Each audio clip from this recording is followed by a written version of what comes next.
O primado da educação na Reforma. A Reforma Protestante, inaugurada no século XVI, e que alguns autores consideram que se deve chamar também Reforma de Protestantes, devido à diversidade de reformas que, entretanto, o gesto de Lutero de colocar as teses, as 95 teses, acabou por despoltar não só a Reforma Luterana, mas depois calvinista e depois toda a árvore da Reforma,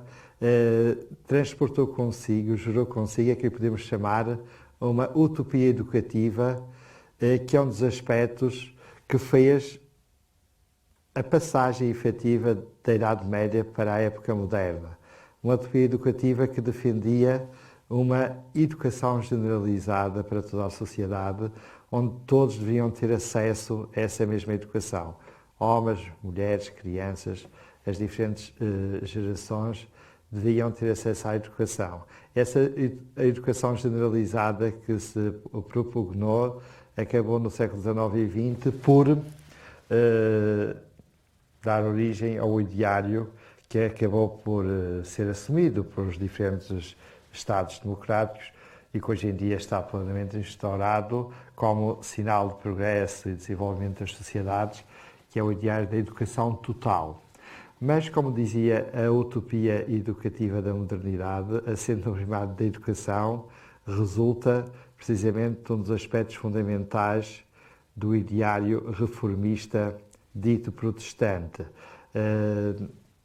nomeadamente o ideário da sola scriptura e do acesso direto de todo o crente à leitura da Bíblia. Ora, a leitura da Bíblia implica o desenvolvimento de competências de leitura e necessariamente também depois de escrita. E essas competências de leitura obrigou a que as diferentes igrejas protestantes organizassem, portanto, escolas precisamente para preparar os fiéis, os crentes, para poderem ter acesso direto à Bíblia. E isso gerou o grande movimento de alfabetização moderna, que, entretanto, também acabou por influenciar a Reforma Católica, chamada classicamente a Contra-Reforma, mas hoje em dia é mais correto falar na Reforma Católica, onde algumas instituições, nomeadamente os jesuítas e outras ordens e congregações religiosas, acabaram por também apostar fortemente na educação como forma de preparar, portanto, os cristãos, as sociedades cristãs, para os novos desafios que, entretanto, estavam a emergir no contexto das sociedades modernas. Ora, o primado da educação acaba por, no contexto protestante, de influenciar, aliás, como já acontecia de algum modo também no mundo judaico, onde a leitura da Torá era fundamental, também no contexto protestante, a educação acaba por se generalizar e a aposta na alfabetização de todos foi um dos aspectos absolutamente fundamentais e que revolucionou, de facto, a cultura nas sociedades modernas e foi um dos aspectos que contribuiu para construir a modernidade e fazer a passagem da Idade Medieval para a Idade Moderna, com consequências, nomeadamente em termos europeus, no contexto da Europa e depois também no contexto